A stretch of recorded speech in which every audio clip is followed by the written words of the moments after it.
Yo, what's up, people? This is Adam over here at the Wrestlecast, Friday Night Wrestlecast. What time? No one knows. Who cares? It happens on Friday night. That's all we do know for now. I'm here with Sister Dana. What's up, Dana?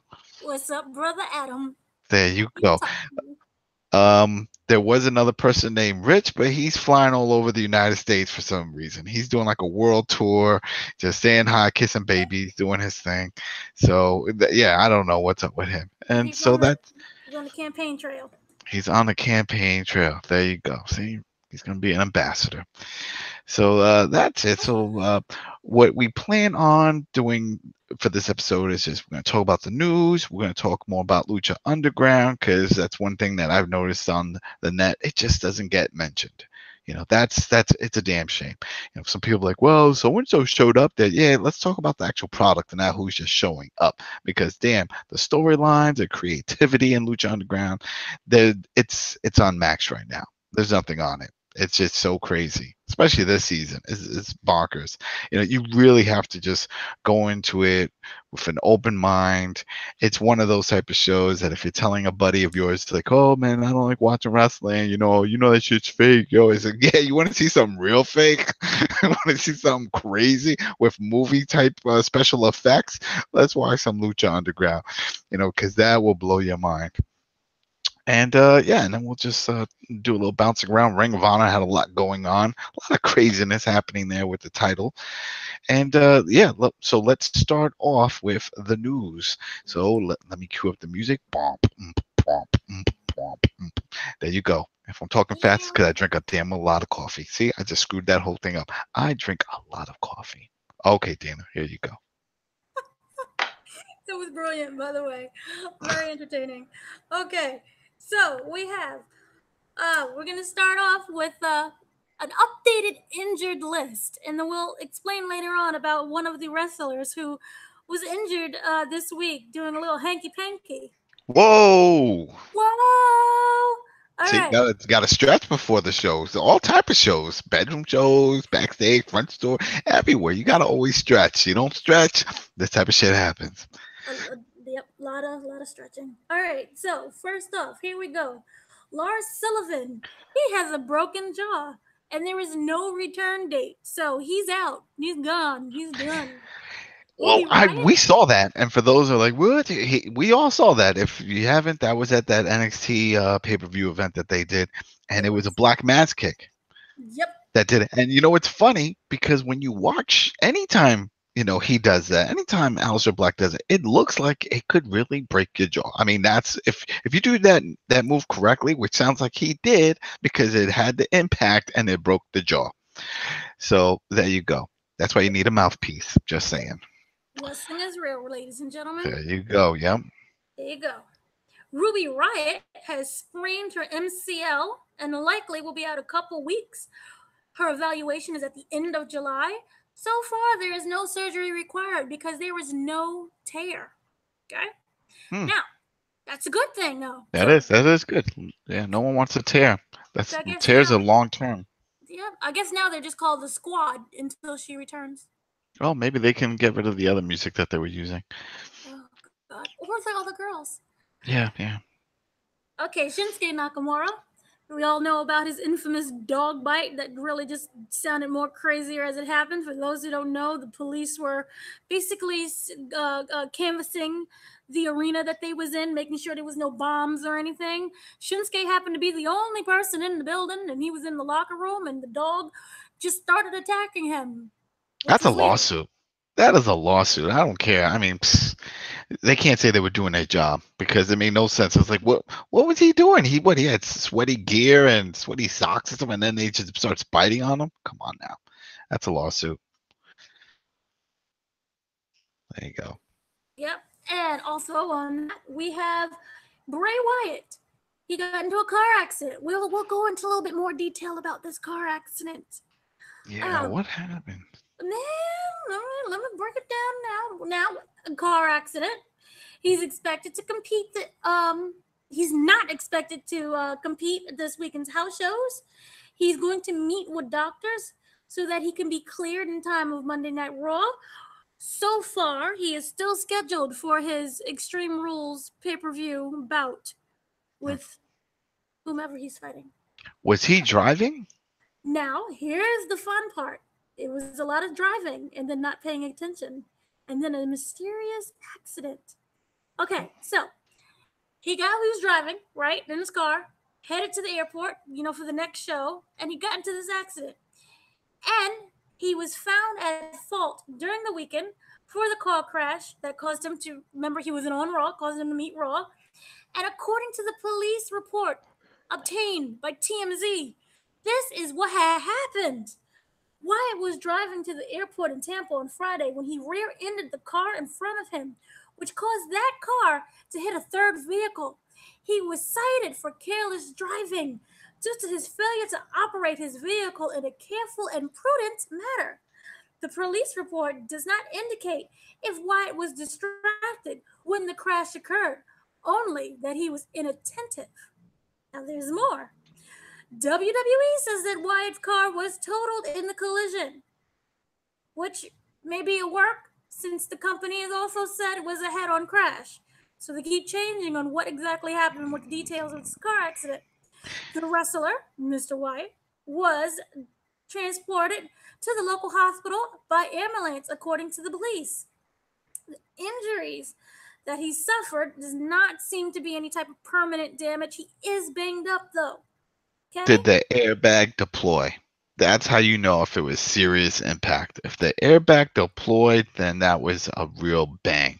But if it didn't, then it wasn't that bad. It could have been like a stop and go type of traffic. He thought they went to go. He looked down at his phone, or he was playing with his sneakers. Who knows? And then he banged, and then maybe banged his head against the steering wheel. Well, the airbag, there was no report of if there was an airbag that did deploy, but something else did deploy, and we'll get to that. Allegedly deploying.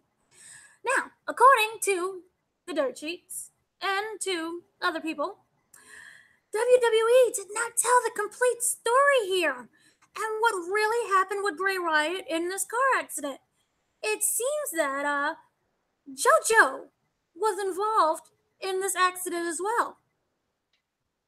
Well, she's probably with him because they traveled together, right? Yeah, and remember, he was very distracted. Oh.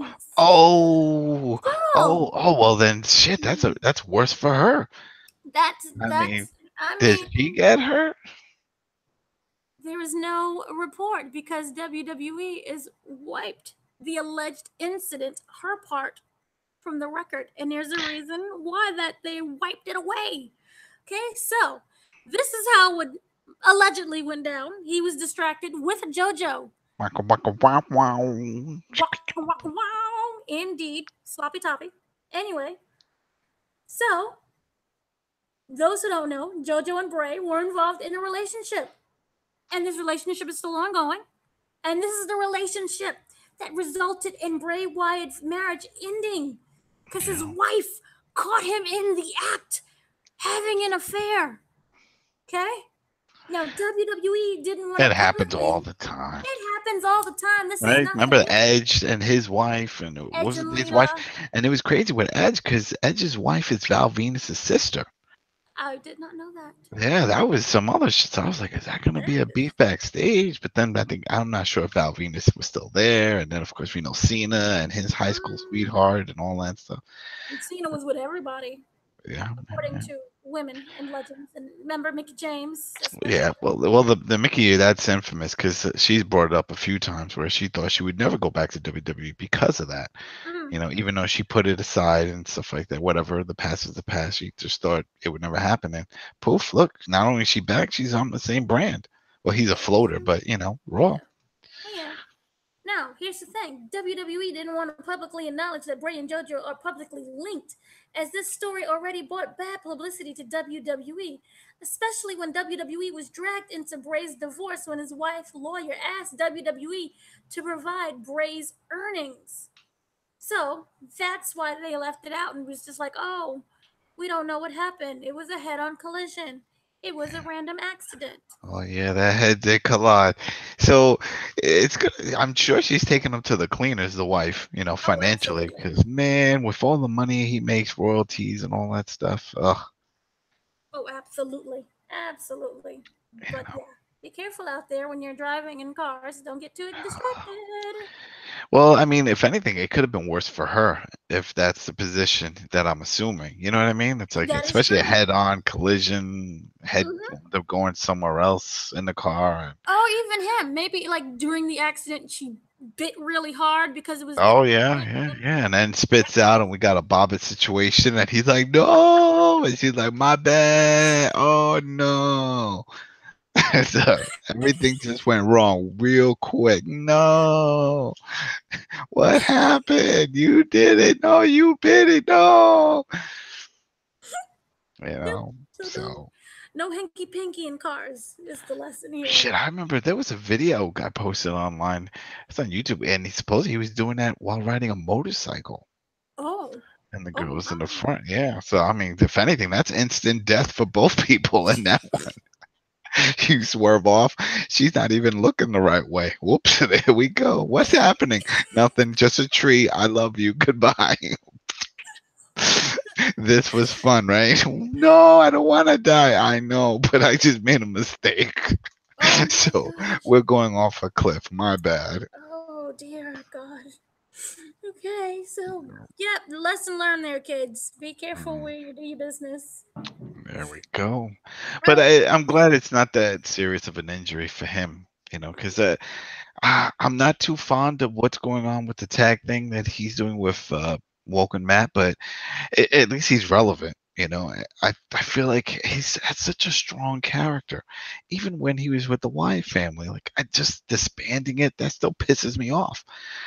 Why can't they just acknowledge they're still part of the family, just doing their own thing? I mean, it's like in a real family, just when you move out of state, you don't just break up with the family, right? It's like, damn, remember Dana? Fuck Dana, she's gone. She don't live here no more. She just moved down the stuff. No, I don't give a shit. That's not how the world works.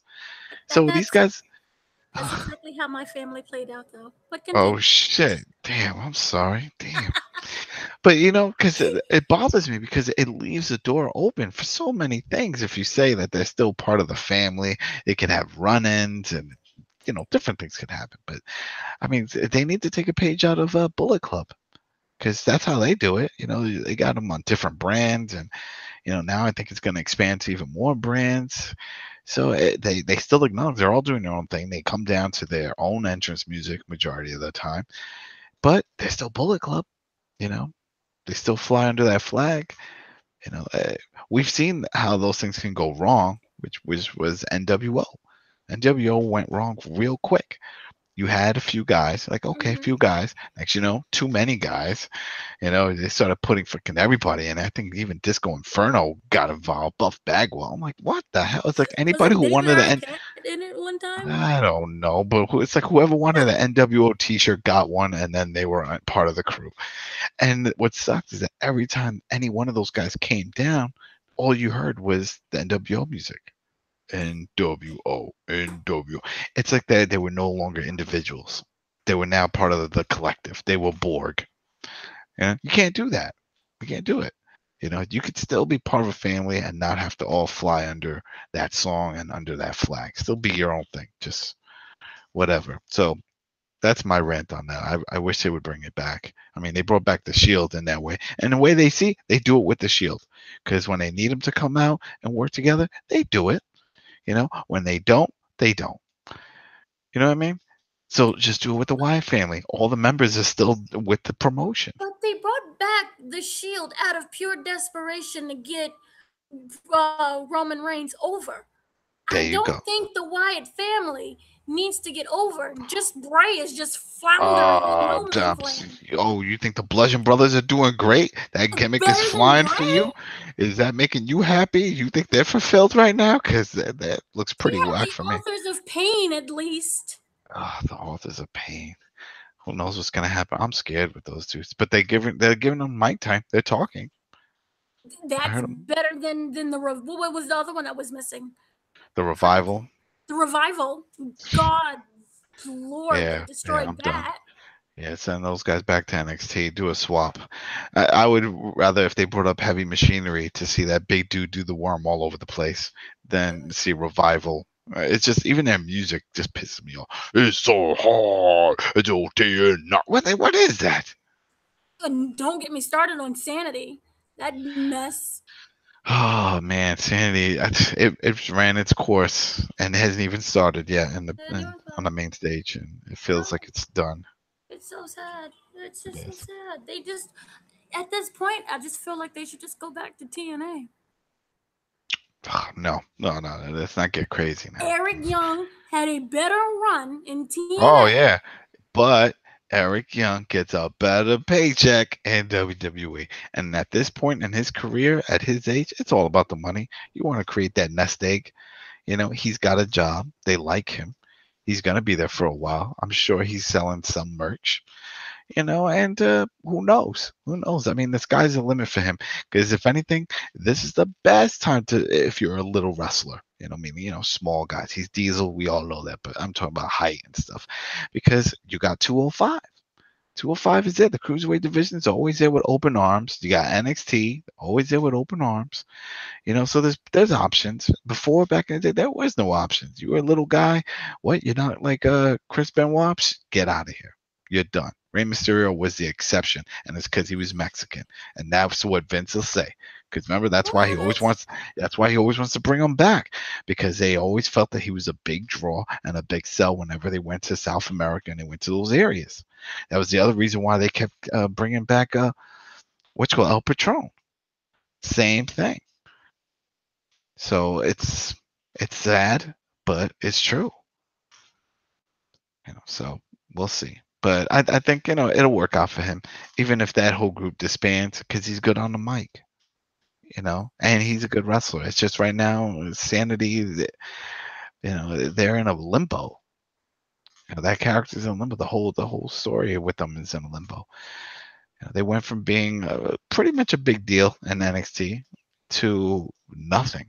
They're just there and at SmackDown, and it's a shame. But it's still early. Hopefully they'll figure something out with them. But I just don't like most of the tag teams in that division, what they're doing.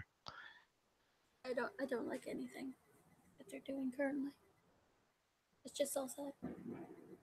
It was funny. I was listening to Taz. Taz has a radio show, and he came off and he brought up something that now that he mentioned it, that's all I see. And he says, "What's up with everybody with beards? Why does everybody have a big bushy beard? Everybody has a big bushy beard in WWE now." And he starts bringing up names and stuff. And then I start thinking about it. I'm like, he's right. There's a lot of beards. Everyone seems to have a beard. You got the Usos. They got beards. Of course, you got Bray with a beard. But then you got, like what we just said, this dude, Eric Young, he's got a beard. And then you got Drew McIntyre. He's got his beard. We got Braun with a beard. It's like there's a lot of beards. Almas Siema, he's got his weird cut up beard, but he's got a beard. Everybody's got these beards. Well, it makes them look more intimidating and manly, I guess. Triple H got his beard. Triple H has no hair. No hair, but he got a beard. He got a beard. Or Shawn Michaels. Does he have a beard? I don't know. I haven't seen him in a while, but isn't he coming back? Hair. He has no hair, though. Yeah, it's not the first time. He's done it before. No, he cut it all off. Yeah, he's done it before. I think this time is for good because I mean it's just not growing. It was thinning out already, so it's like He was doing the whole bandana Hulk Hogan thing. Oh yeah, there's people that still do the bandana. I think one of the guys I forgot his name, but one of the guys from the Young Bucks, he always does that with the bandana. And then Matt. Yeah, and I keep thinking, it's like, is he going bald? Is that why he's doing the bandana? Matt's going bald. I've seen them without the beard because not the beard, the bandana. They've wrestled without it. I feel like it's always on, even during the match. I don't know. No, because they do interviews. They just did a huge press conference. Off the All In. No, there's the G1 tomorrow. Oh, they're doing more G1. That's right. I can't. They just bounce around. They do so many shows. So many shows. That's They, why I say I laugh when I see any dirt sheets of like, oh, there's talks that WWE wants to bring the whole crew in for special events. Not signing to a deal, but just like it's never gonna happen. I never don't say see it. never. See, no, Yeah, yeah. no. Well, I can. Let me explain to you why I never say never. And this is all because of Steve Borden. You remember Sting? yes. Okay? Well, I knew that was Remember? gonna happen. I knew No, that was gonna happen. no. Lies you I tell. knew it. Because No, Sting I knew it. has said I knew it. from the beginning of time, I am never going to WWE. I I'll tell you. live. I'll tell you why I stopped believing that. I only believed that when they WWE bought WCW, and he didn't want to jump over because he was going to ride out his contract. He had a big money deal. They weren't going to pay it out. He said, "Then I'll just ride this out. That's it, and then I'm done." Like, okay. But when he got religious and he said, "Hey, I don't see what they're doing over there. It sucks. They're doing a lot of racy things, with the girls and the language. I'm not into that." Okay, I accept that. But then he shows up to a place called TNA. And then he spends all this time over there, and they were doing just as much of that type of shenanigans, with the Not at the talking, with same the gimmick. level. It was not a same level, but it's still happening. And the fact that he was willing to even do that, No, that's when I'm like, you know what? It's going to happen. And then once I found out that he was going to be in the video game, that's when I definitely knew it was going to happen. Because I'm like, no, no. I believed it. Because I'll tell you AJ Styles one brought him person, over, and he's a Christian. I'll tell you one person I definitely never thought was going to come over. And I was like, shit, this actually happened. I didn't think it was going to come back. Goldberg. The way he talked about never wanting to wrestle and how he hated it when he was in WWE. He even said it during his Hall of Fame. Remember? I hated it. It was horrible. I'm like, there's no way he would ever come back. I just did not see that. And it probably wouldn't have never happened if he didn't have his son. His son was that motivation. If he didn't have that kid, he would still be doing weird, like hosting car shows and which that he does, Oh gosh. Well, on no. Speed or whatever channel it is. So that's one person I never thought would come back. Or same thing with Ultimate Warrior. I never thought. I mean, hell, they made, we talk about rappers and they're doing diss tracks. Fucking WWE did a whole diss DVD, 2.5 hours of just ripping the dude. And they put him in the Hall of Fame. He shows up on Raw. He gives a speech. They give him a mic. Really? You're going to give that guy a live mic? That was what caused most of the problems, was giving that dude a live mic.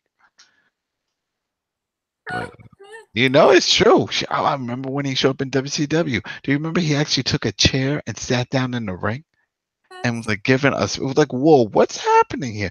And he goes on this long rant, and it was like mumbo jumbo when no one understood. Aliens and lizard people coming over, taking over Vince and wrestling, and then going to WCW. He was talking crazy.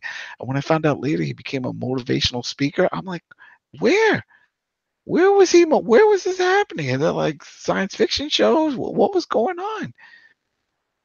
But people were getting motivated by his rambles. I have to say he did have an amazing last speech. That speech that he gave about the inner warrior and stuff they did on Raw and then died the day after. That was definitely sad. Both the speech and the fact that he died the way he did. But it made no sense how he died. It really just didn't make any sense. It was no. heartbreaking. Yeah. But that, just to go back to what you said, that's one person I definitely never thought would come back. Kurt Angle, I knew was going to come back. I knew he was going to come back. Most people that leave always come back. The never say never thing. You're right. Never really applies. The only reason why I say that I don't see that happening is just because your boy Cody likes to talk a lot of smack. He's a big talker. We talked about this on the show before. And he's saying a lot of smacky things about WWE. And it's to the point that WWE really doesn't need them. They don't need them. They don't need any of them. They would do it just for what? One big show, one big event. They don't really need it. Maybe a WrestleMania, something just to hype it up, but they don't need them on the roster. They have a stacked roster. All their shows are stacked. They got the who's who. So it's like, if you're not the who's who, then you're in Bullet Club. That's pretty much it. So Bullet Club does not have that many people. It's not like what? They have a lot. If you count all the people they have in Japan, because remember they have the Japanese division, and WWE's trying to grab some of those dudes too. So no, I mean, if there's one person, well, there's only three people, and I'm gonna count two as one then that I want in WWE that I think would be great. The Briscoe brothers. I No, would love to see the Briscoes. I think no. they're great on the mic. They have a great gimmick. That whole thing carry over. They work great as a tag team and they work great solo. They've proven they can do both. That's something that the Dudley boys couldn't do. It just never worked. Bully Ray kind of worked, but didn't really. So there goes that. And Jay Lethal. I want to see Jay Lethal get that time. Well, Jay Lethal's Jay, great on the mic, great in ring performer. he's And glorious. yeah, but the thing Um, is, Jay Lethal has passed on them before to stay with Ring of Honor. The Briscoes have passed on WWE to stay with Ring of Honor. So it would have to be the price is right type of thing. Sort of like what happens in sports. As time goes on, one team pays all this money for a star player. Then after time, they're like, yeah, I guess we can let him go for the right price. And then people always get discouraged. You're not a top guy anymore, and new faces come in, and then you want to be a top guy again, and then you jump ship. But those three, the Briscoes and Jay Lethal, that's it. I don't care about anybody else. Those are the ones I definitely want to see. You know, Everybody else doesn't even matter. Marty Skrull is awesome. He's great. He's technical, his gimmick, everything. But I think he would definitely get lost in the shuffle. It wouldn't work. That technical British style that he has is cool and all, but it doesn't really, for some reason, the WWE universe just doesn't get hyped on that. Jack Gallagher does that style, and no one really cares. You know, so there we because go. they just don't know how to market it right. I don't think so. Yeah, They just I don't know don't how to know. highlight it. They can make poop look Yeah. amazing. They have. We saw some. There's a lot of guys that use that style, obviously, in that UK division, the NXT UK division. I saw a lot of that in that tournament championship, and it gets over there. But for some reason, that technical chain wrestling style that they have, it just doesn't get over here. People It's just get bored, and I think it's also because they're trained. WWE, the audience, the universe, they're really trained on like, I need to see some high spots. I need to see some flipping and throwing and doing all that stuff. The lucha style mixed with some heavy bombs, heavy hitting. That's what I need to see. To see so that that technical, go on. to see that technical style. We saw a little bit that weird mixture that ECW brought in. Because remember, they used to do that, especially with like Sabu and Malenko, RVD and with Malenko and Eddie Chris, Guerrero, yeah, and Chris Jericho. when Jericho when they would have those matches where they would do a lot of the chain, flip, flip, flip, and then they would stop. People start clapping, getting all into it. That style worked, and we see that still. But when they do the British style, which is just as good, but it has a lot of different elements of like twisting fingers and hands, and then doing twisting the arm to roll out of different holds. For some reason, people don't really get into it. Not even on 205. And I thought that would definitely get over. And it's like the crowd doesn't really get into it. But they get into the big flips and flops and doing Spanish flies off the barrier. Did you see that at 205? Oh Mm-hmm. my Lord. That was crazy. A Spanish fly off the barricade onto the table. I'm like, all right. It happened. I couldn't believe they did it. That's that match could man, they're working so hard to build up 205. The talent that they have, those especially Buddy Murphy and Mustafa, they call, was it Mustafa is the heart or soul of 205. I think that's his catchphrase or whatever, the heart and soul is. He really is. I mean, this man is putting his life on the line. He is going so hard for them, and Buddy is also going so hard. Like that's if there's any match, like we always hear about the Ricochet and Will Ospreay match, that was a big deal. Everybody was tuning in online. Oh, I gotta watch this video. I heard this was a crazy match they had in Japan. I feel like that match that we saw this week, this past Tuesday, that should be the match also being passed around. Yeah, you got to see Mustafa and Buddy Murphy. And right off the tongue, people probably don't know who Joe Schmo and Joe B are. They're like, who? What? Just watch it. Just watch these dudes. Because that match, they threw high spot after high spot after high spot. It was just crazy. I mean, they was doing things like that. We never seen that before. Or the other way they used to step. the step ladder where he put it up in the ring, and then he did the suplex off the top of that. There we go, innovative. Or setting up the step ladder in the corner, usually like how they would set up a table, to Irish whip the guy into it and do kicks and do all that stuff. I'm like, oh, okay, that's never been done. At least not in WWE. I've never seen it that way. And I've watched other promotions. I don't think I've ever seen them use a step ladder in that way anywhere. Yeah. Besides slamming somebody on it, you rarely see them do anything. So, but yeah, I don't know how we got off topic. See, all right, keep going. Well, in NWO news, remember them? We were just talking Mm-hmm. about them. Great news for fans! It's the reunion you guys never thought you wanted. We're getting a reunion. They do that all the time. They do that all the time, but they need to pay those bills, so we're getting another reunion. Gosh darn it! But who's gonna be in it? That's the thing, because No, we've seen. go on.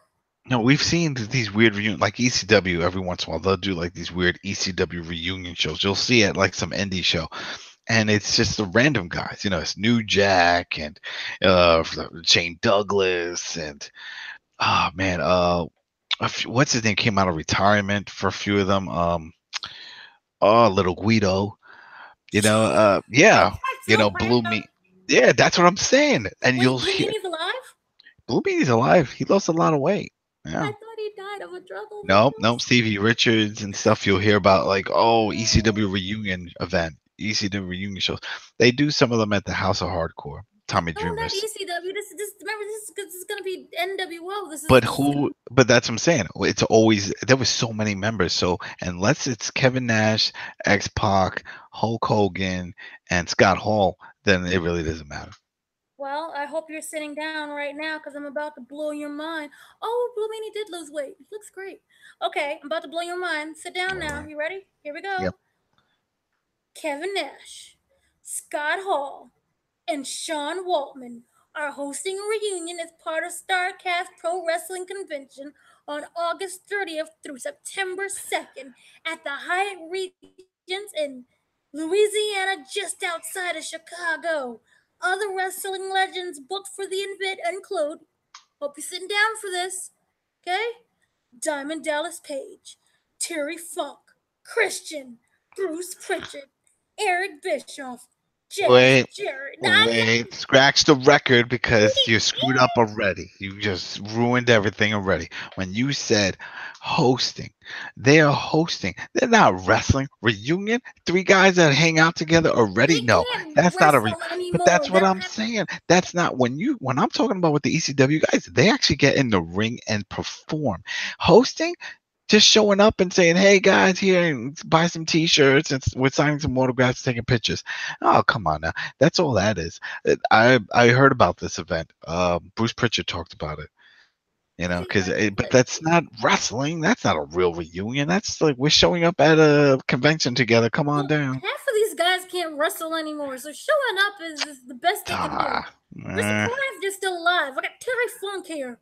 Oh, Terry Funk will live forever. He can still out wrestle all of those dudes. I think he just had a match a few months ago in Europe somewhere. He did, but wait, I'm not done. Darn it, there's more. What was the last person I said? I said DDP.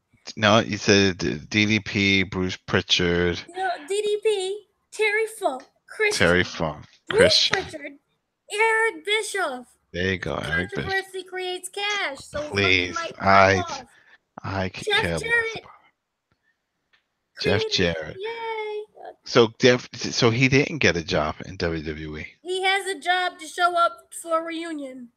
Because remember, it was you, right? That you saw that he was gonna be like the GM and SmackDown and all that stuff. He's a secret GM. Secret in your heart. That's where he is.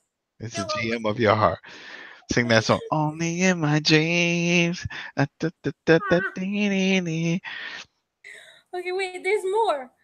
Lex Luger, Jerry the King Lawler, Billy Gunn, who recently did an interview saying that he finally listened to all the lyrics to his song, Ass Man. Oh, Ass Man. J.J. Dillon, Tully Blanchard, Dutch Mantle, and $dollar bills, y'all, Teddy Long. Holla. Eh, mm, A dollar make you holla. That I don't know. means I that don't we're know. getting a three-man tag match No, we're not getting anything. with We're not ladders. getting. We're not getting none of that. You're getting a lot of tables We're- with stuff on them. That's what you're getting. You're gonna see merch tables out the wazoo with a charge to get in. And it's like, what the hell?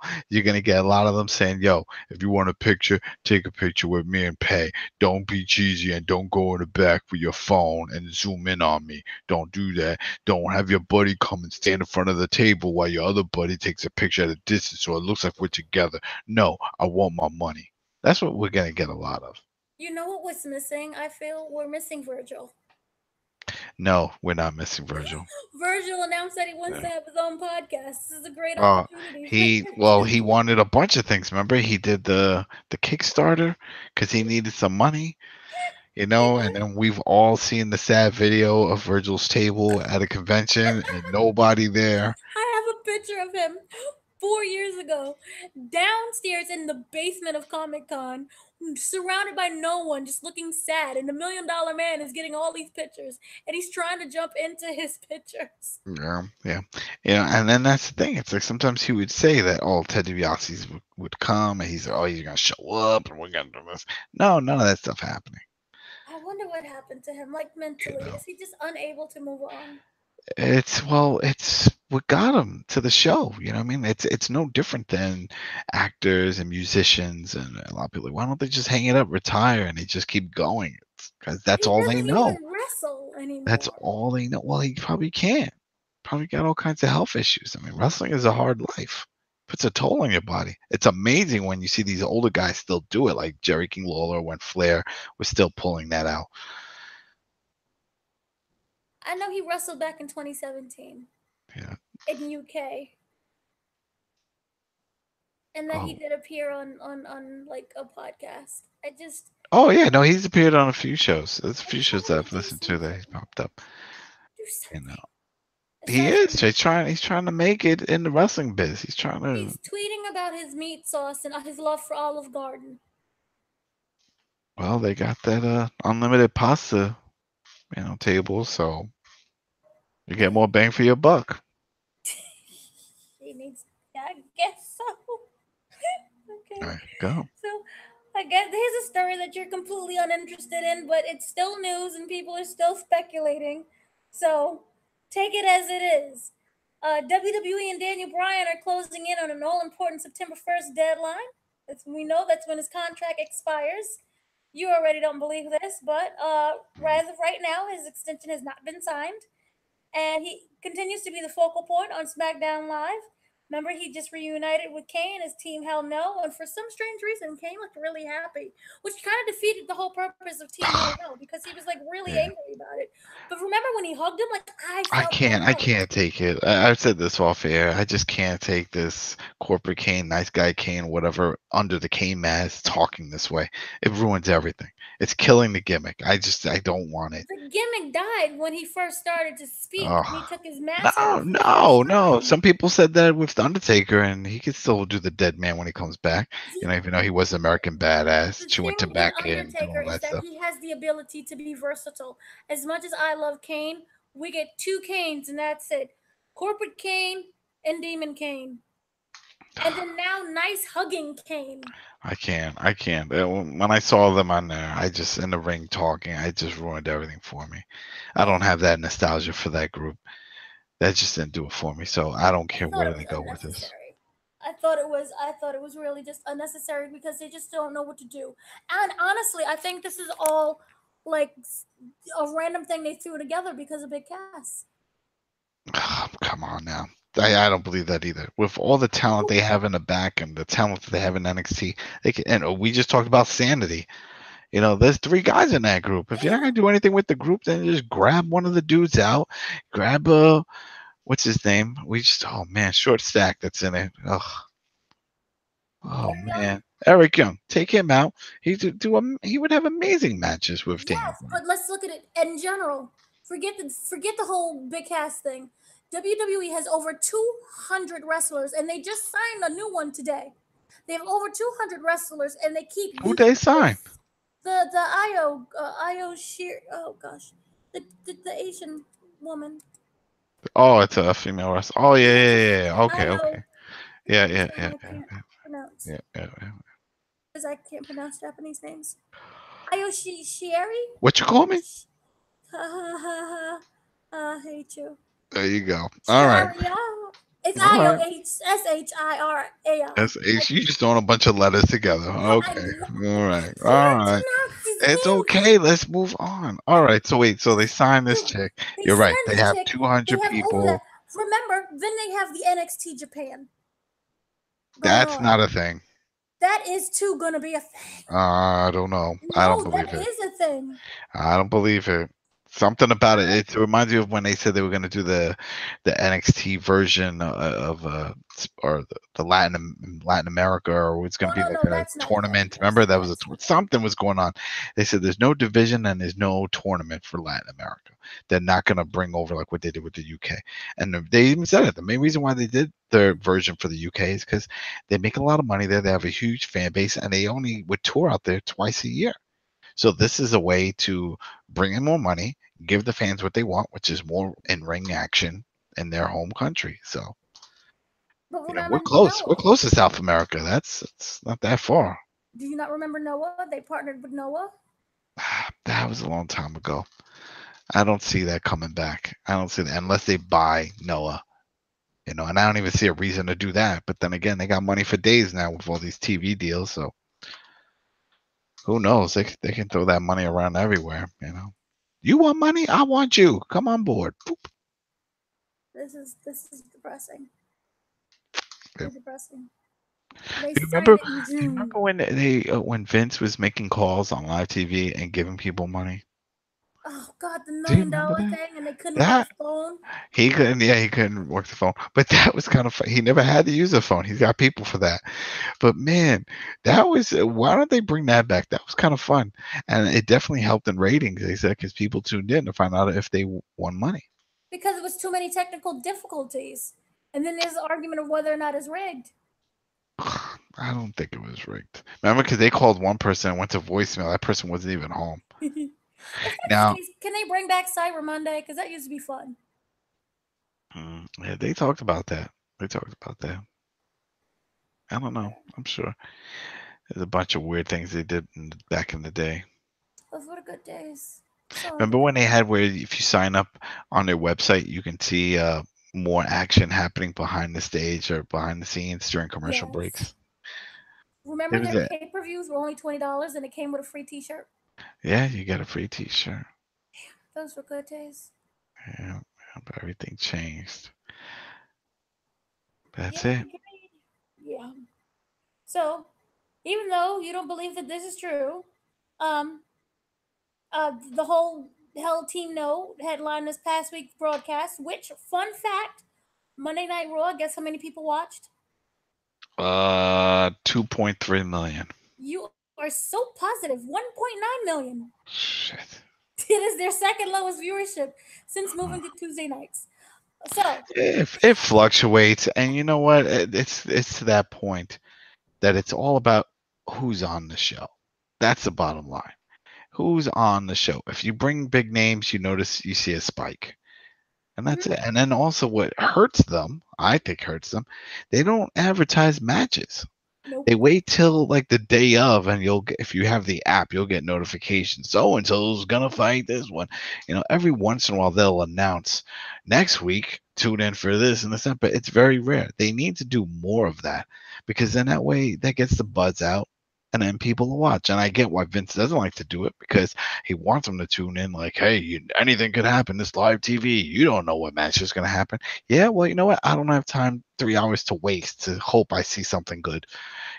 Just let me know there's going to be some big matches or something's happening. That way I was like, all right, I want to tune in to watch this match. They do it when Brock shows up. They always advertise Brock's coming next week. Brock's coming next week. The only thing we ever get 100% guarantee on of what's happening is when it's leading up to a pay-per-view. True. Then we definitely know, oh, this is happening. But before that, we don't know what's happening. If they advertise more, I think more people will watch. And I'm shocked they haven't advertised more about their MSG event. Yeah. Well, God. I don't know. It's probably maybe the ticket sales are strong and there's no need. Uh, They're who like, knows? we're selling. We're okay. I would see. Last time I went to an MSG show was about 3 years ago because I think it was in 2015. I went, and it was me and my buddy Nick.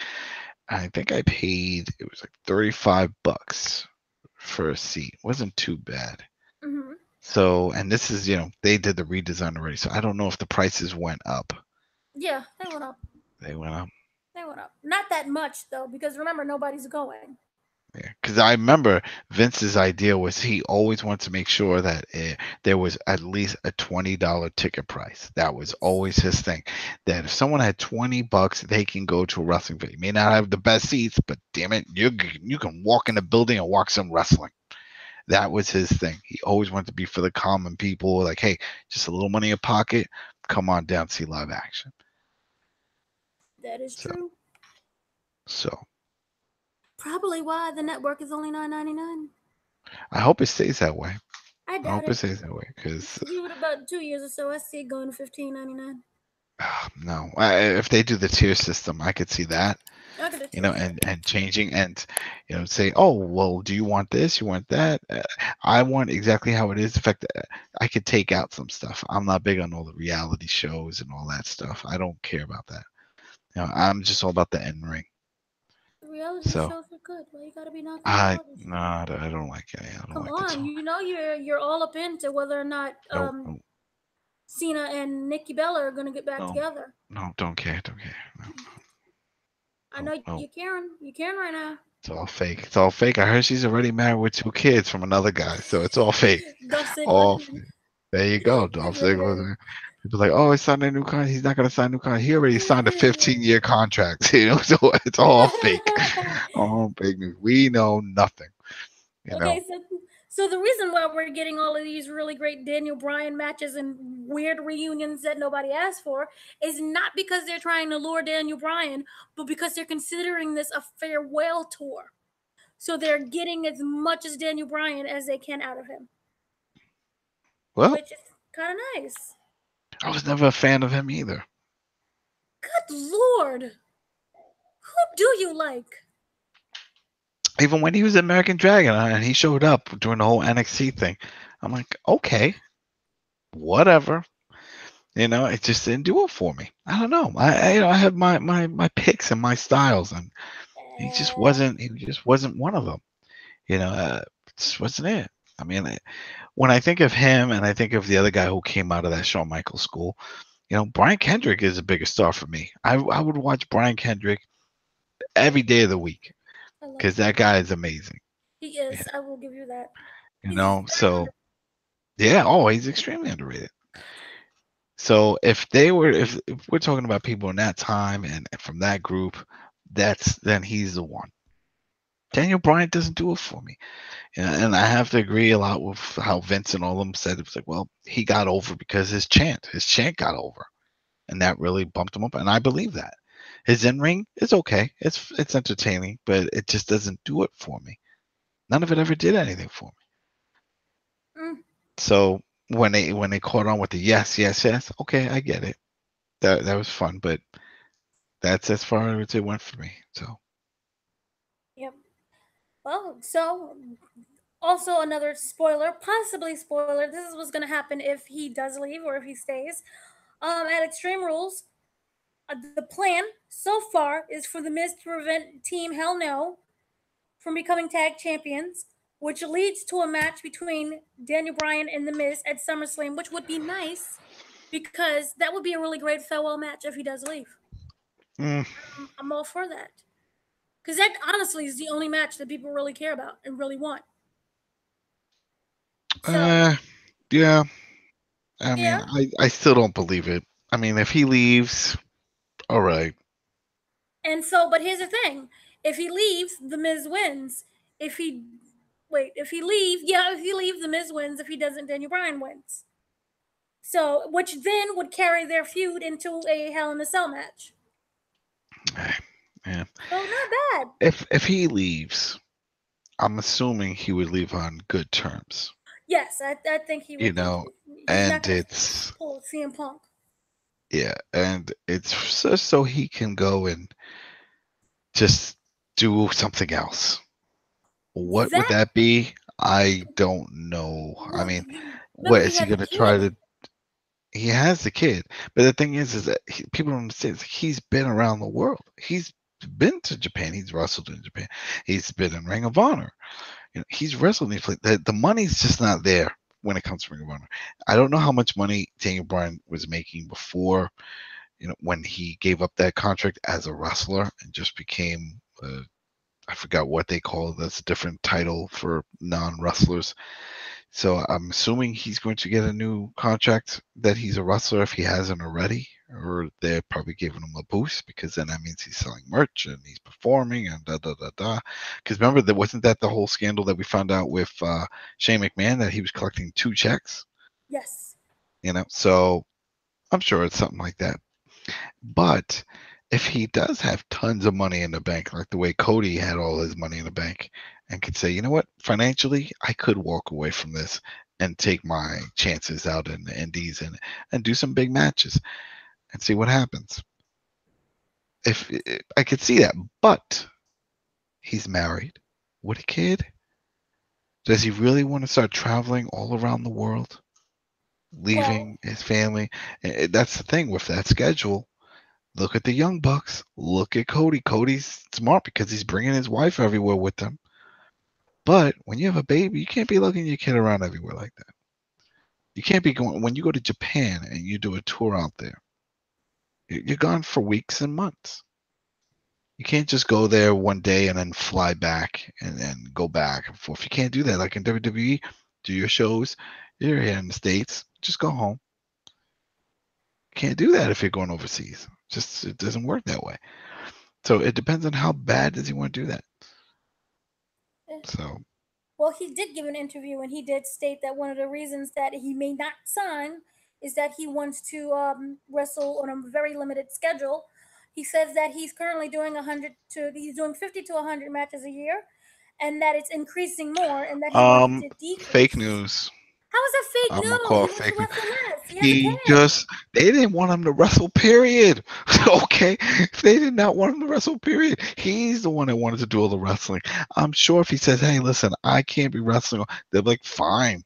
I mean, you're the one with all the concussions. Last thing we need is for you to come in one day and forget where you are. Well, they So never stated that they wanted him to wrestle more. He just wants to wrestle less, and they have to figure so out he'll a get a new deal. that's fine. He'll get a new contract and They that's it. And can they Brock could Lesnar definitely do that. him, and let that be it.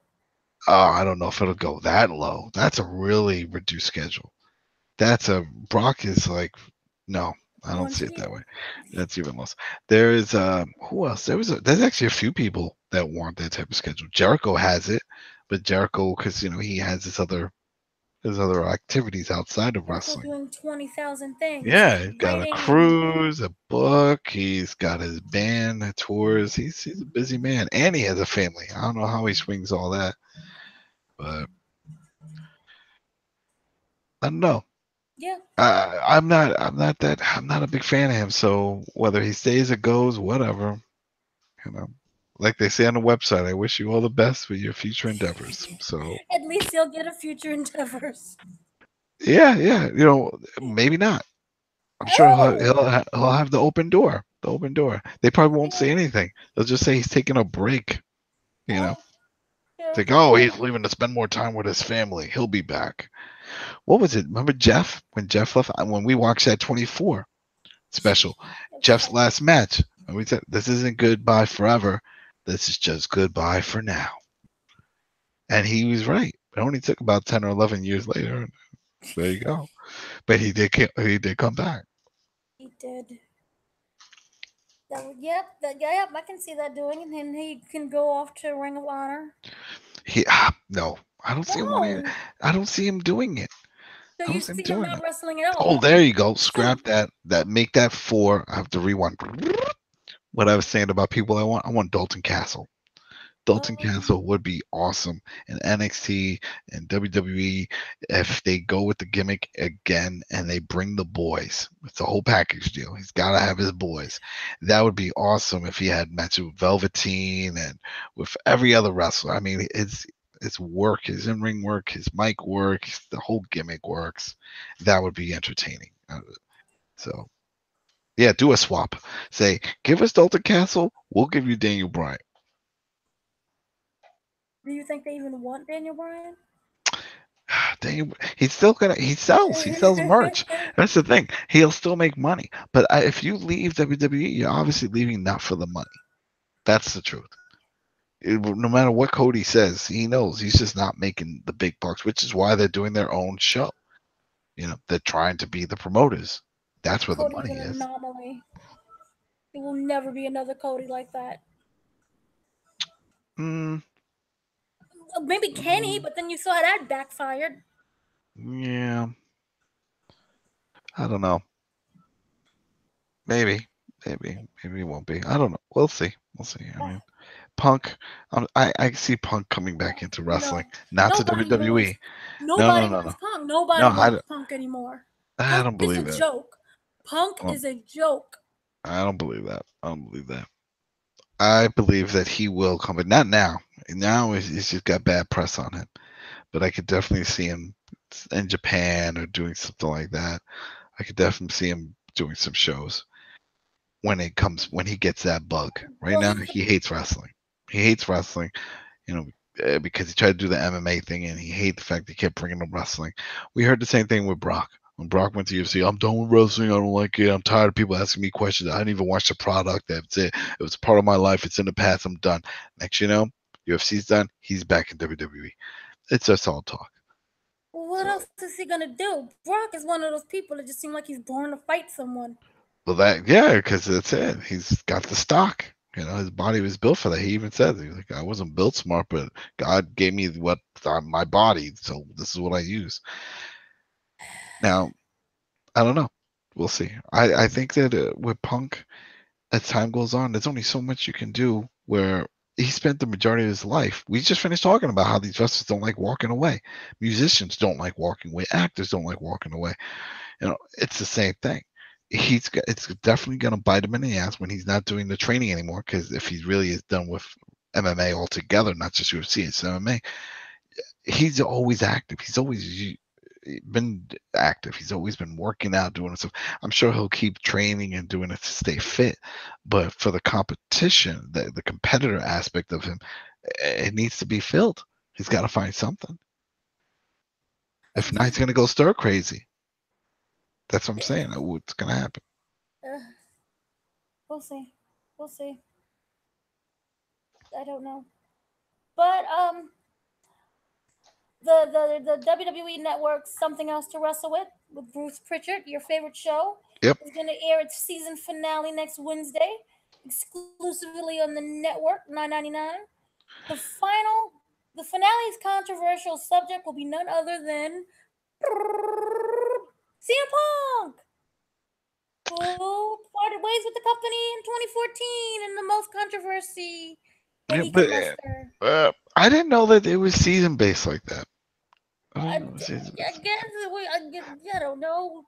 Maybe because the only thing I can think of that is that maybe it's like a test run just to see if it was going to work, so they signed him for a certain amount. But from what I heard and from what we could see on their website, it's always in like number 1 and number 2 in the top 10 list of what people are watching on the network. So well, then that's good. So then we'll get another season. Yeah. Because it's not scripted. They're shooting from the hip. And that's what people want. That's why with that around the table or whatever that shit was that they tried to do. Remember that with the Corey Graves one, the straight talk thing. The straight talk and the other dude, they had another host too. Yeah, it's horrible because it wasn't straight talk. It was bullshit. They were still squeezing in script. They were still squeezing in story BS. It's the same thing. I know you like this show a lot, but it's the same thing. Talking smack.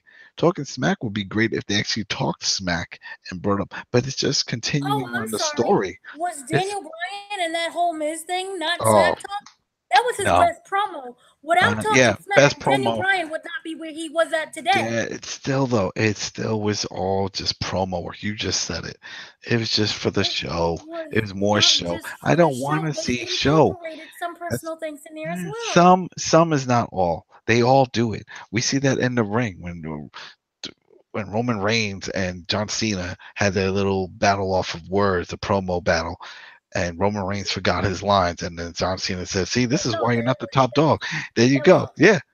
No, we You know? see that in UFC. You think them sitting around there, I'm gonna kill your mama and beat your Oh, that's all head. BS. Well, no one cares. No one believes in all that. We just want to see the real fight, though, because they are kicking each other's asses. That part's not scripted. We know there will be a winner and a loser, and someone's getting his ass beat. So it It's doesn't to in matter. order to They're get trying to buys. It's in promote. order I to get get buys. it's yeah, Conor exactly. McGregor That's it. It's pulling all a yeah, ring and all of killing it. everyone bus Yeah, yeah. was all for buys. Yeah, yeah, no, exactly. But I like to hear what's really happening.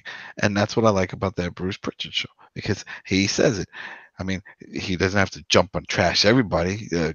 Conrad, the host, always says, you never say anything bad about Triple H, so obviously you're covering something out with that.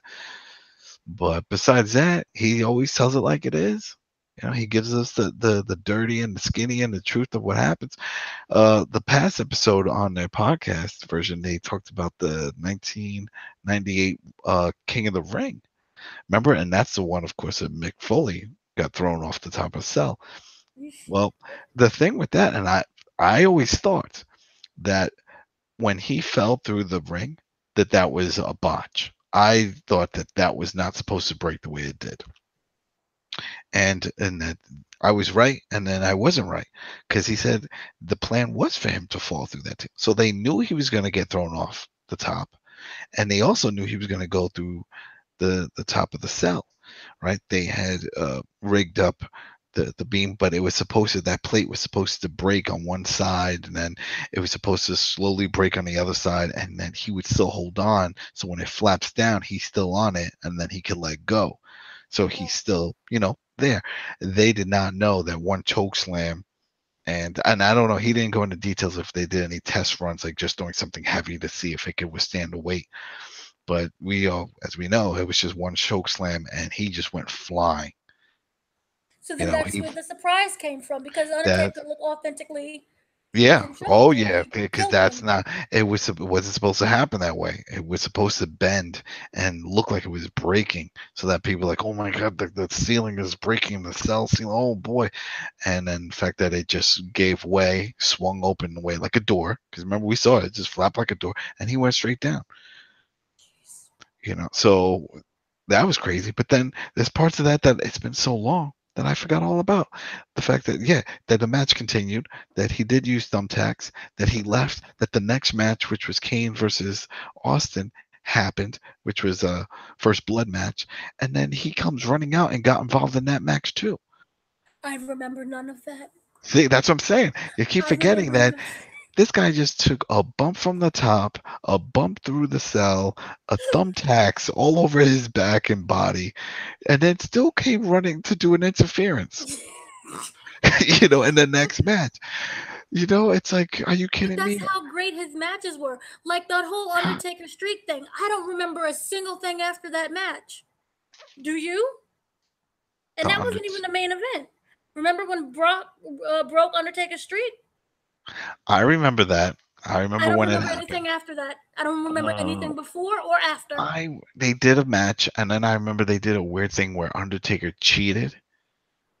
Right, he cheated with the shoulders and the whole thing, and they were like, "Oh, whoa, his shoulders was down, and this and this and that." He cheated to win the match, and I found that weird because that threw Undertaker in a weird light. We've never seen Undertaker be like a cheater.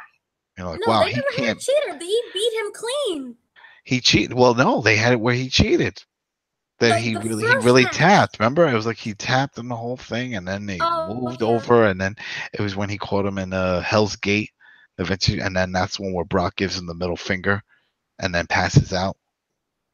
Well, that was the whole thing, though. They never told the announcers that Brock was going to win, and that's where that whole Oh well, confusion that's came in the from. other match. Yeah. With the No, the oh, first match, the original streak match. the streak. Yeah, the streak match. They didn't know. But the most of the time they don't know. They don't want to know. They want the surprise. At least that's what Jim Ross says. Jim Ross says No, he they never likes know to know the. because No, they he show he the knows. script. No, he knows what's going to happen for high spots and stuff. But for the finish, most of the time they said, at least Jim Ross, he's open about this. He said he doesn't want to know because he wants to be surprised just like everybody else. Yeah.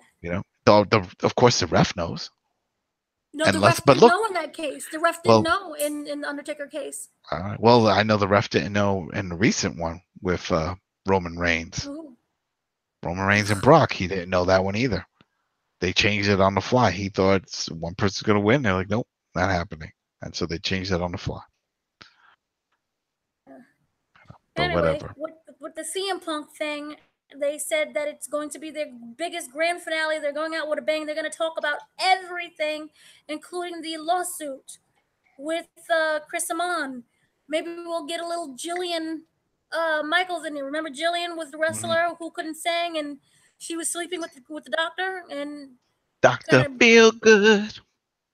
All right. Yeah.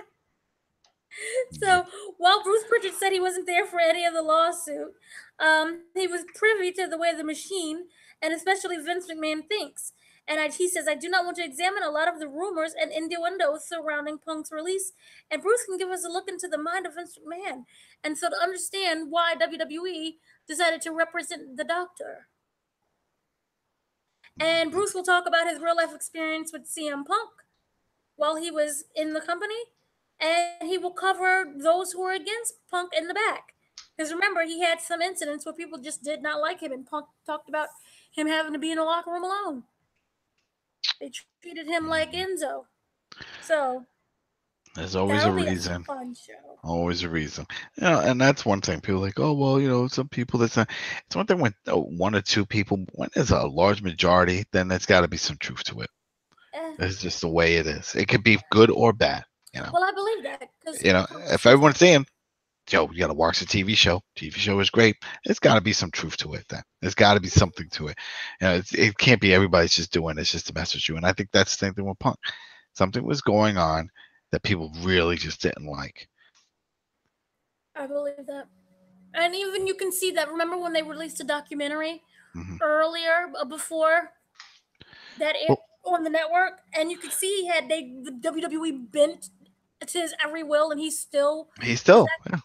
Well, even recently with Corey Graves coming out saying that Punk is a different person, and he was supposedly was friends with him in WWE, and he sent them messages and said, "Leave me alone." He was like, I have no friends over there. You're not my friend anymore. And just stop texting me, stop this and this and that." And he just sent them wish you all the best, good luck on your fight, and nope, he don't give a shit, and that's a dick move. Just because the people still work there, like that doesn't make sense. Oh, that is true. So yeah, and other news. I know you're very excited from that. This news here, Mr. Booyaka is back. His new deal is going to begin on August 1st. Rey Mysterio. He's rumored to be making his triumphant return on the first episode of SmackDown, following next month's SummerSlam on the 21st. This has to be a limited, right? It's a limited schedule. Oh, I mean, he's not exactly wrestling on I don't know, Kane's schedule, but he's not doing a Daniel Bryan, Brock Lesnar thing. He's in between. Because I feel like it's just the timing. He's in the same boat as all these other wrestlers that have shown up when they have those deals with THQ. Well, no, I was going to say THQ, but with 2K for the video game, because he's the bonus character. We saw that with Kurt Angle. We saw that with Sting, Goldberg. These guys, they come in, they do their thing for a little bit just to sell the video game. They have some big matches. That's how it works. Hey, you like seeing them on TV? You could play them too. So that's why I'm wondering if this is one of those deals where he's just going to be part of it up to Mania, and then, adios. Because he doesn't want to do the big schedule. That was the whole holdup. That was the whole reason why he left in the first place. He was tired. Yeah. So here is another news. And Glenn Jacob, he may be leaving soon, so we don't have to worry about Team Hell No. So we're gonna be happy either way, okay? Cause remember back March 2017, he announced he's running for mayor, and it just so happened that he won the primary elections by 17 votes in May. Whoa, kind of close, but it's a small area. It's Knoxville, Tennessee. Knoxville, but every vote counts clearly. 17. But He's Okay. come out and said that he's still going to wrestle because supposedly he's not taking a paycheck. That's one of the things he's writing on, that he's doing it because he loves the community. And so he's not going to take a paycheck. He's going to continue working because he sees himself as a performer. And so he is still going to be allowed. There's certain roles in life in politics that you can't have another job, like the governor. Remember Arnold Arnold. Schwarzenegger? He couldn't do any Arnold. movies. He could make appearances, but he could not do an actual film. And he started popping up all once his governorship was over. One of those, but for Kane, for Glenn Jacobs, he said he could still perform. It's not that type of role. It's not that high up. So that's how he's still going to make his money. He's not going to be on tour like he is now, but he could pop up on one or two shows or like the big pay-per-views and stuff. So Oh, well, we'll just skip that whole thing there because he had quotes and everything. yeah, he sees. Yeah. They was coming for him, and he came back right back at them. So yeah, they was very upset that he's still going to remain a wrestler, and he said basically, "Kiss my grits." Well, that's the thing. It's his job. It's makes his money. There's a probably I forgot the current mayor or whatever. I think it was a lawyer or Uh, did something. He had some job and he was still doing it. Some yeah, shit. I don't know. yeah, very true. But basically, he was just saying that after I'm elected mayor, I'll be mayor. I'm sure some people will say that I'm not focused, and some others happy. You just do you, boo. He didn't say the boo. But Hmm. what you can do is that wait, you can just do what you can, and that's it. You're always going to catch criticism no matter what. I may still do a few special things in wrestling if elected. I've done it for 23 years now and have quite history.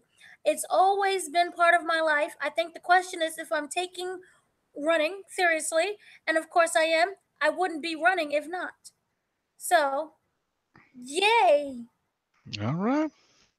So we'll see what happens with that. So yeah. So There goes yeah, that. and don't forget we're gonna have the Cow Palace where we're gonna get our very first New Japan Pro Wrestling event G1. Okay. So that's coming for those who are interested. So that's all good news. Yeah, that is good. Oh, and also there is one thing. Remember there was the COX New Japan event that occurred last Friday, and That they was a just so bad show, happened right? that was a bad show. Mhm. That was pretty bad. I feel so sorry for Kenny Omega, but the big news wasn't that it just wasn't bad, but that one of the dark matches featured a sex offender. And Kenny Omega has been on the apology tour, basically saying that he wasn't responsible for booking dark matches. It was a dark match. He wasn't responsible for it. He said next time he's going to have better people around him. He's going to pick from people that he knows because he said that he didn't really know the guy, but he's going to pick only the people that he knows. So it's going to be a rape free and sex offender free Mm. environment. Also, during the New Japan Pro Wrestling G1 special press conference that was today, the Young Bucks were asked about signing to WWE. And because remember, their contracts are up around November. And the brothers had only signed a 2-year deal with New Japan and Ring of Honor. Matt Jackson, he responded by saying, "We'll see what happens. It's for our families." And that's basically what I think comes down to at this point.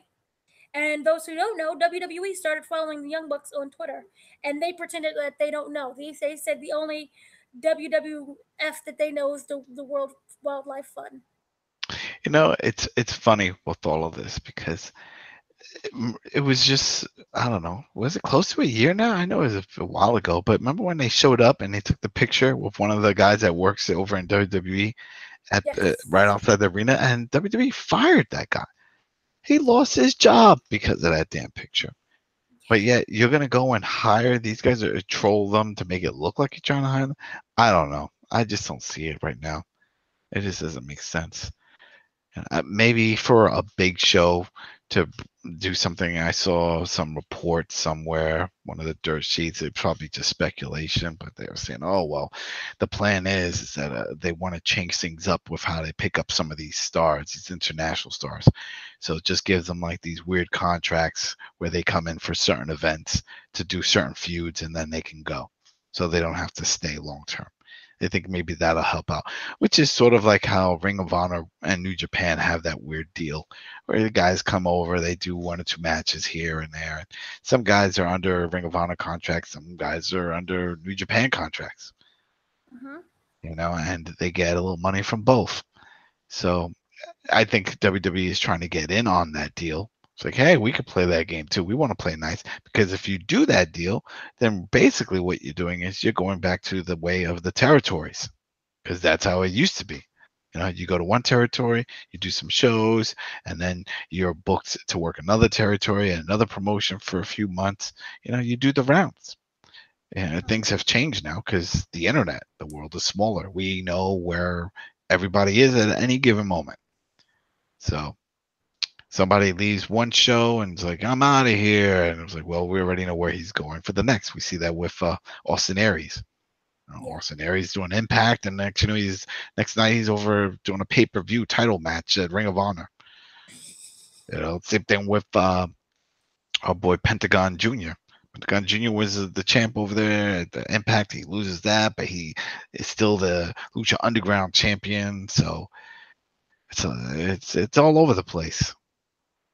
And I think WWE wants to get involved with that. They want to at least entertain it to see if it can work. They have nothing to lose right now. They're the big dogs.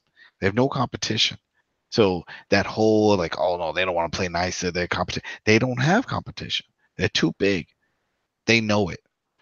Hell, they never even recognize TNA as competition. Yep. So they definitely aren't worried about it. And then, as we know, they're working with Impact on certain things. So, and we know they've worked in the past with Ring of Honor for footage.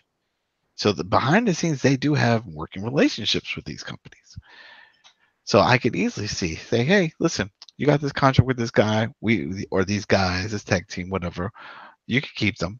We just need them for certain events. We'll pay them out through the whole thing. I think those days are over of other promotions like WCW saying no, no, and we're gonna raid your talent. No, no, no, you're not. Stop talking. So listen, you want this extra money or not? And money talks. And I think that's what Matt was pretty much getting at with when he any type of wrestler, once any type of wrestler brings up, well, it's whatever's best for my family. That's money. That's another way of saying money. If the money is right, and I know that I'm taking care of my family financially, then I'm in. I don't care. Yeah, no pun intended with our pay-per-view event, but yeah, I'm all in on this. So we'll see. We'll see though. We'll see if that happens. And speaking of Ring of Honor, we have some disappointing news. It seems that I'm gonna say Tyler Hendricks from Ring of Honor has Tyler. basically Taeler. I can't pronounce this girl's name.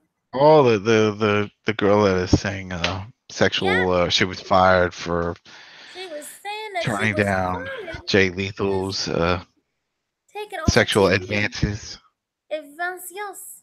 I She don't was know. basically made allegations this week saying that the House of Truth still stablemate Jay Lethal had Mhm. taken her off of TV for not sleeping with him. It all started on social media this week when Hendricks tweeted negative comments about Lethal. After a fan defended him, she wrote, "The dude you're standing up for is the same dude that told me because I didn't sleep with him, they sabotaged me and took me off of TV." That being the almighty Jay. Hours later, she followed up with an additional statement. "I know this is going to be on wrestling sites. My name is whatever her name is because I can't pronounce it. And this is my statement. Attorneys on my behalf have an ongoing investigation. I know I am not the only one that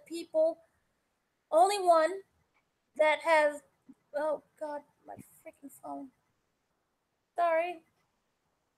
Okay, so she says that I know I'm not the only one, and people that have known this investigation have been told that I am sensitive. It's right. Let the hate roll in. Doesn't change what happened. I came forward privately long ago and now it's public. If I stay silent, I'll be part of the problem. I can't live with that. I'll fight for what's right. Threatening me, supposed burn bridges changes nothing. Let the hate roll in. And then Ring of Honor released a statement saying, "We are troubled to hear of the allegations that surfaced last night on Twitter. We take these matters very seriously and will be investigating this situation thoroughly, reviewing all evidence related to the matter. Ring of Honor strives to provide an environment and workplace where male and female wrestlers are free from any misconduct or abuse. We will take appropriate action upon the conclusion of our findings." So he will not be going to WWE. Mm. Oh, what was that? That was a bike. Yeah, no. Well, we can't say much about this. Whatever. It might be true, might not be true. I don't know. It all depends on how far it goes. We don't know the whole thing. We don't know what happened. We don't know how far. If what she's saying is true, what he has to say, I don't know if he said anything at all about it. I don't think he He has. hasn't. I don't Hasn't think he said said anything. anything. So it's one of those things. Like, what do you? I mean, we're seeing it all over the place. It's happening in every industry right now in this world. So some is true, some is not true. Some people are just bitter. Some people find reasons and want to clam onto it. Maybe at some point he did made advances and she wasn't interested, and he was like, "All right, fine." And he was like, "Well, I just don't want to be around her right now because it's a discomfort, whatever. The situation just doesn't work for me." And then maybe creative said, "We don't have anything for you then. Right now, we just wanted you to work with him, and that's not working out. So, well, we'll call you when we need you." And then she sees that as they drop me. We see it's no different than what happens with tag teams. Sometimes one guy gets pushed, like a Shawn Michaels, and then you're pushed in Marty Jannetty world. It's like, wow, they really have nothing for me because the plan was to push this dude and not me. Now what? And then you're out the door. So it all depends on the situation. We don't know the full situation. So whatever. We do. The said thing, and I hope it's not true because he's a very good wrestler and he It needs is. Well, to be in uh, promotions. But yeah, that's what happened with uh, that. So that's the news. yeah, all right. This was a long one. This is like I over an hour. Yeah. Just for the apologize. that's it. So man. Oh man. So yeah, I mean the next up we're just gonna guess we'll just give a quick rundown. For those that haven't watched, they need to start watching Lucha Underground. So Dana, what part have you are you up to date on season 4? I am up to date. I started watching. I am up to date. I am loving it. I'm confused, but I can't stop watching. There's a lot. All right, so what part are you confused about? I mean, I'll try to explain it.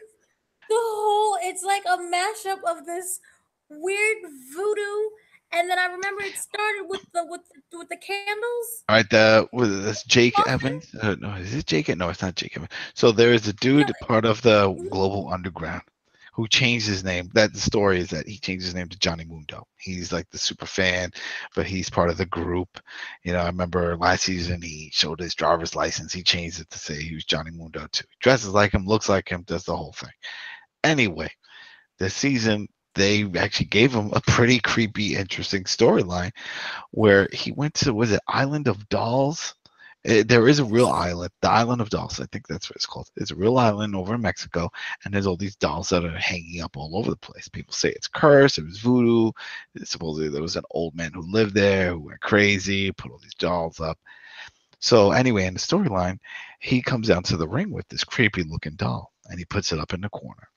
Right, that was his first match when he did for season 1. I mean, season 4, episode 1, when they had the big battle, their version of like a Royal Rumble. I forgot the name of it, but they had and he was in that one. It was like 20-man thing, and he brings his doll. So the next episode, and remember that was pretty creepy, where you see him in the back and you hear the doll talking to him, and he's listening, and no one, everyone else is in the room talking, but they don't hear the doll, but he does.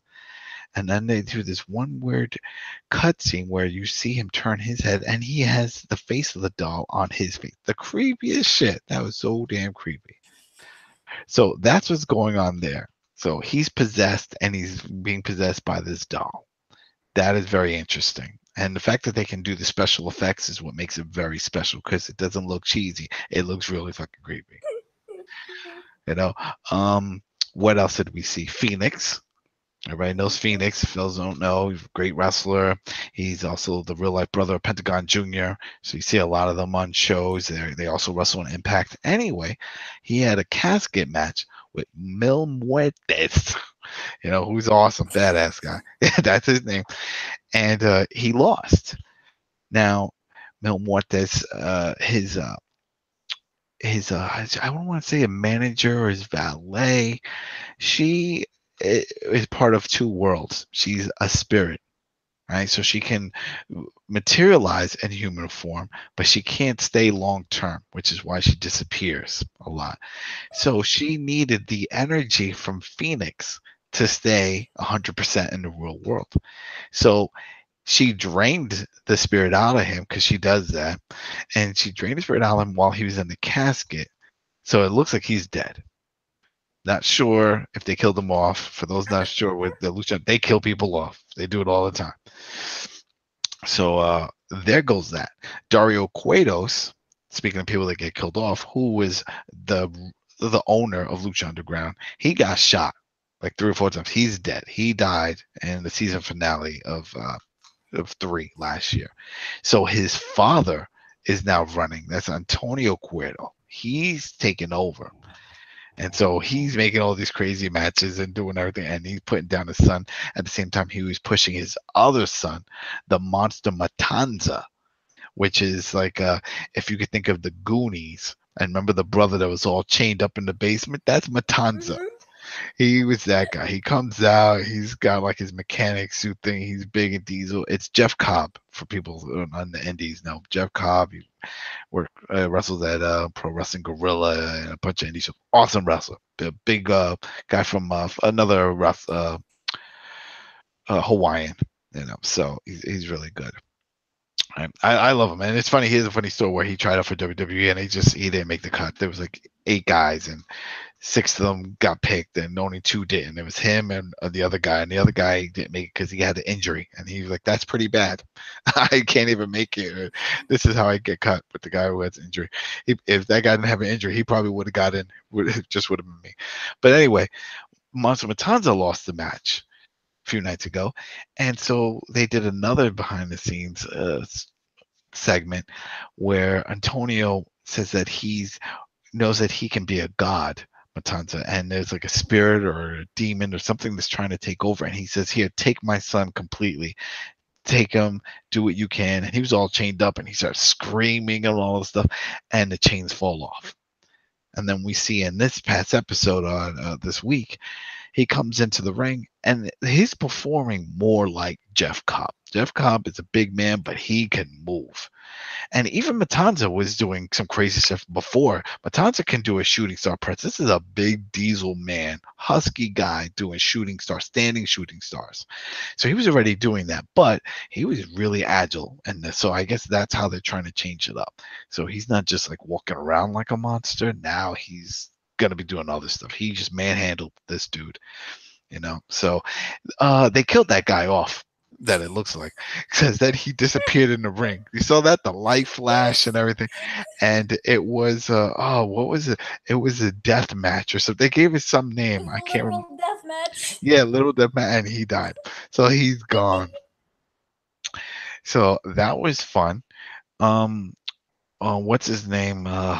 Jack Swagger is in Lucha Underground this season under his real name. Oh, fuck, I forgot his real name. But he has a thing where he's strong, right? Strong.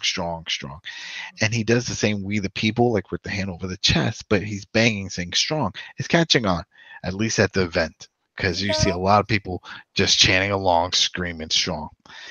It's a different type of swagger. I mean, he's he's doing some of the same signature moves and stuff, but I feel like they're playing more to his strengths of being a big man. He's 6'7". I didn't realize he was 6'7" because when you're in WWE and you're in the land of giants, you just look like everybody else. But when he's in the ring with these dudes, he was literally picking them up and tossing them across the ring. So they're really going with that. And now what he does is he breaks arms, he breaks legs, and then he takes a souvenir with him. Well, remember, he's So the Savage, Jake he Strong. that's it, the Savage The Jake Savage. Strong. Okay. There you Yeah. go. So yeah, so there you go. So he's there now this season. Okay. And that's what's going on with him. Of course, we know Ricochet, he lost and he is now in WWE. That was in the season finale before because he had the title and then he lost. And the Pentagon is still the champion. So Pentagon Jr. is still the champ there. In fact, yeah, he had beaten the Monster Matanza, and that was a big deal for the episode before that led to Antonio giving his son up to the gods to do whatever they wanted to take his son, and that's what they did. So that's what's going on so far. I'm trying to think if there's any other side It's like the story. greatest Telemundo. Yeah, there's a lot. I'm sure there's something else that I'm forgetting Well, because you there have the was. whole thing with Katrina. Yeah, well, that's it. Katrina. Katrina's the one that the spirit that she's in this world and she's not in the world. She's the one that needed Phoenix to die so she can take his soul. She needed his soul. So The lick that's of where. death, the kiss of life. She used to do the lick of death, and then she would suck their souls, and then she would feed the souls to Matanza. I mean, to Mil Muertes, because the story of Mil Muertes is that there was a big was it a earthquake in Mexico, and that his whole family died, and that he was buried under rubble for a long time, and eventually they got him out. But when they got him out, he was kind of messed up in the head, and that's his backstory. So Oh gosh, you forgot the office scene. the office, which there was a few off. Oh yes, there was the office scene with Cage coming in, and with King Cuerdo, who's their new top guy that they're trying to push, and Cage wanted his gauntlet. Oh man, what's it called? But basically he had like King the Serrano? the glove. Yeah, King Cristiano. Oh, I forgot. King Cuerdo. I thought it was King Cuerdo. I think that's what it is. But Yeah. he wanted his glove. He had this power glove that he would put on and just like knock people out. He killed a guy with it It's like last season. Thanos. Yeah, like Thanos. Gauntlet. It's like the gauntlet. He killed this dude. There was blood everywhere, in the backstage. So he killed somebody with it. So anyway, the other guy takes it, but then he tells the King Cuerdo tells Antonio that he lost it and that somebody stole it from him. Mm-hmm. And so Antonio was like, I don't really believe that. That how could somebody steal it from you? And then Cage comes in, he starts talking about it, and it looks like they're leading up to a match and a feud there. So that Well, was he tried to offer the Aztec medallion. yeah. Oh yeah, the Aztec medallion. There's medallions. That's a medallion from King Cuerdo's tribe. And he says, if you want this, I can give this to you. And they can go for another belt because there's another belt. They have the main belt, and then they have the belt with all the medallions. What's it called? The Aztec Warfare 4. No, that's the No? fight, but it's the Oh. belt. The belt has a name where you get all the medallions. You need to get these medallions. The people that get the medallions then get to compete for this belt, and all the medallions get put into the belt. The gauntlet. Yeah, it's like that, but it's a belt. Well, it's like an Aztec medallion. It's Yeah, like a you have to. pentagon. So you have to. What's in a Sexy Star won this title a while ago, and you have to win. So they'll put these weird match types together. They always have weird, crazy stipulations, for one of these medallions. Winner gets it, and then all the people that get the medallion then compete in a big match to see who actually wins the title, and then all the medallions get put into the title. So that's where that goes. Johnny Mundo is there. For those who don't know, that's John Morrison. He's there with his real life wife now, Taya. So she's there, and they both of them also work at Impact, but they wound up doing a match. And the thing is that what makes it interesting with Lucha is that they do what you call it mixed tag matches, and they actually let the women fight the men and vice versa, and Hmm. they don't care. They just let it happen. So I You think have blood it and was death and everything yeah, else. blood and death and It's yeah, nothing. yeah, yeah, and demons and spirits and all kinds of shit. Yep, Voodoo. yep, and voodoo. Yep, and I mean It's the greatest show though. It's it is. it's They just threw everything at it. So this season is pretty dark. Yeah, it's pretty dark. A lot of people have already died. A lot of people, so I think a few more people will die. Some people looks like just no showed the event altogether because they have the trio champions, which is like their tag belt, but it's a trio. There's three of them, and it was the Mac. Um, what's his name? Oh my god, I'm drawing a blank. Killshot and Dante Fox. People need to look up Dante Fox versus Killshot last season, season 3. That was crazy. Glass, tables, chairs. It was all over the place. It was a brutal match. Anyway, they wound up becoming trio champions, those three. So, first episode, they have to defend their belt, but then Antonio Cuerdo says, "We don't know where Dante Fox is. We don't know anything about where he is. So, the next person who comes out to the ring will be your third partner."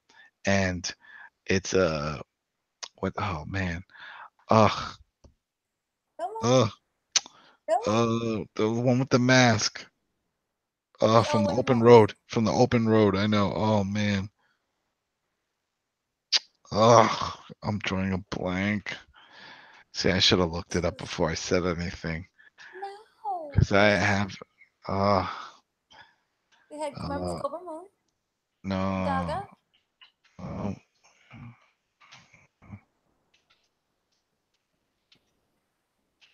uh, because he was also in he was in WWE for a little while. Uh, Everyone was in WWE. yeah, everybody was in there. Oh man, It's okay. no. Don't. Yes, it is. Now it's bothering me. Oh well. Anyway, yeah, damn it. It'll come to me. But anyway, another guy's in the group, so it makes me wonder what happened to Dante Fox because he was amazing, and I wonder if he's gone or is it the storyline that he'll just pop up again. He'll pop up. So I don't know. So there goes that. Who else is back this season? Lucha Um, Royalty, Reptile Tribe. yeah. Crane. Mm-hmm. Was it Jeremiah Crane? That's Sammy Callahan. People know Sammy Callahan. Jeremiah Crane, he's back. He's crazy. They had another crazy match also with chairs, and he's just so violent. He is very much still in the old tradition of just ultra violent, crazy high spots. You put him in the same. I mean, he was in CZW doing all that stuff, and it looks like that's what he's going to continue doing his rounds. And remember, he showed up in NXT for a little bit, and then he asked for his release. So there you go. But oh wait a minute. I'm still looking for. Oh man, I think his name is Matt Cross. Oh man, what's his ring name? And there was a first sacrifice. There was a. Oh, keep going. All right, you keep going. I have to find this. Okay, I gotta so find. then there was the whole Antonio went into like the secret layer. It's just the craziest thing I've ever seen. And it was like a huge door, and it was a really spacious room, and it was like a penthouse. Um, and it was like where Matanza resides. Remember that? And he had Yeah. the really nice room area, and then there was like a shadow of Matanza that had like it was beating up like this poor person, and it was hung by their hands. Remember, they was like tied, and it was swinging by their hands, and it was like a big human bag that was like nearby, and they didn't show exactly who the person was, but they did say Antonio was like, "Oh, it's time for your first sacrifice, so come with me." that type of thing, and we didn't know Mm-hmm. Yeah, exactly what was yeah. going to happen. And so, what else happened? Yeah, I was right. Matt Cross. Oh, he was right. Uh, Yay! Matt Cross is the one, but I think he has a gimmick name there. So then they had the sacrifice to the gods with Mentaza versus Mr. Not Peculiar. It's Pentagon. Pectorial Pentagon. Pentagon Anyway, Jr. Yeah. yeah. So he had a specialty match. The sacrifice to the gods. It's the craziest thing ever. And basically it was like a lot of drop kicking, and he did a lot of showboating, which is really nice. But basically it didn't have any effect on Mataza. You know, it's the sacrifice thing. And so they're wrestling and they're doing that. But Mr. Spectacular, he ended up Mm-hmm. being sacrificed. Yep, and then he just. And it was weird. Like Montaza raised his hands to the heavens, and then like all of a sudden you saw the lights just go out, and then they went on, and then Mr. Spectacular was gone. He just disappeared.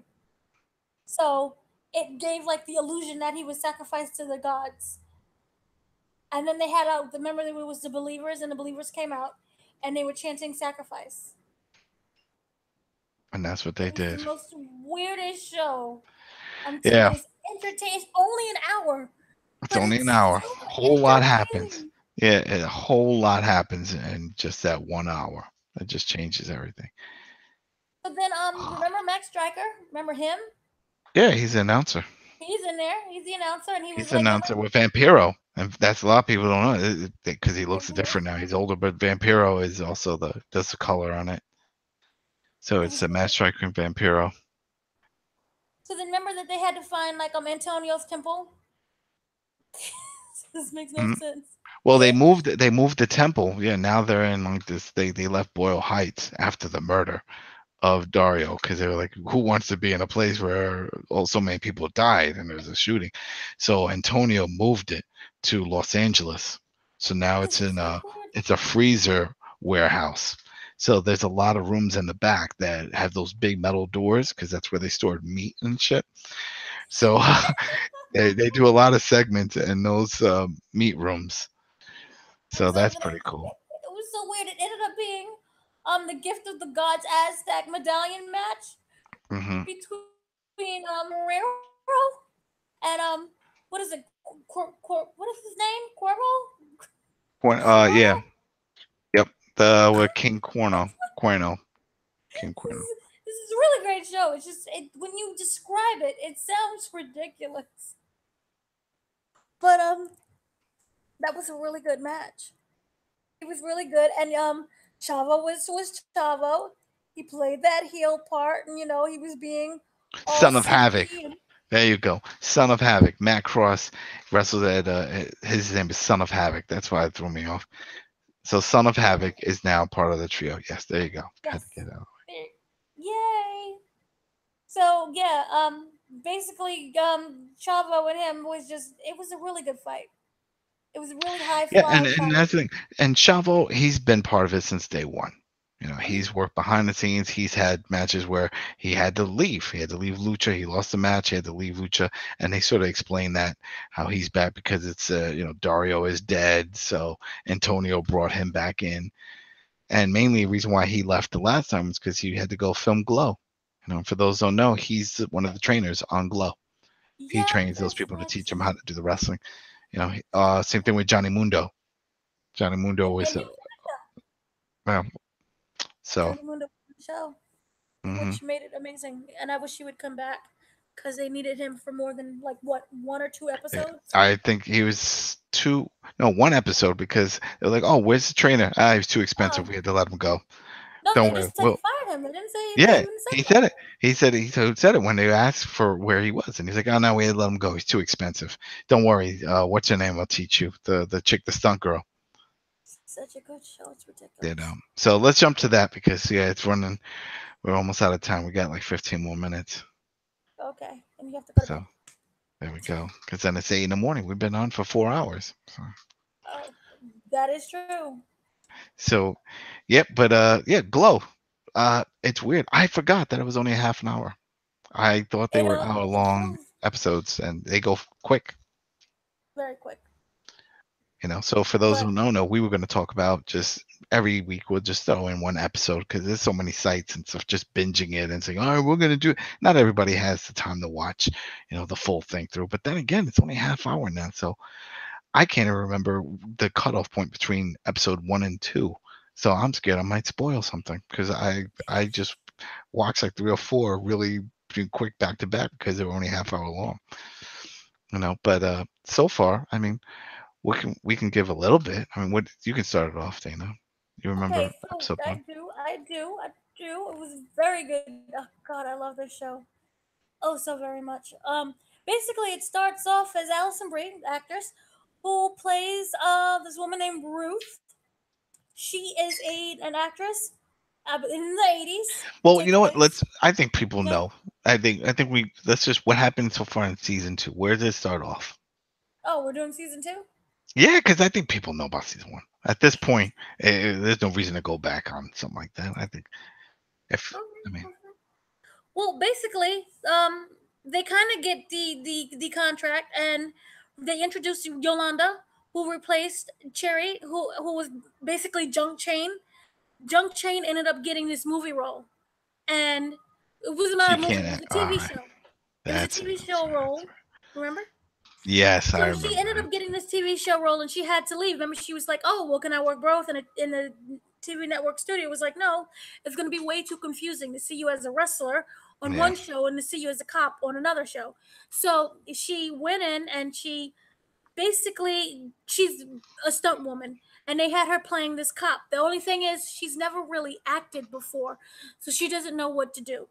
So it went through her basically feeling like she was failing, and she was hmm very lost and very confused about in her role. And she has a husband who is one of the most supportive men he's also a that is. ref, right? Isn't he also a He's he, ref of he the plays a Glow? ref, but he does it because he supports his wife because he loves her so much. So he was like, "Oh, we need a ref." So he's like, "Oh, hey, I'll do it as well."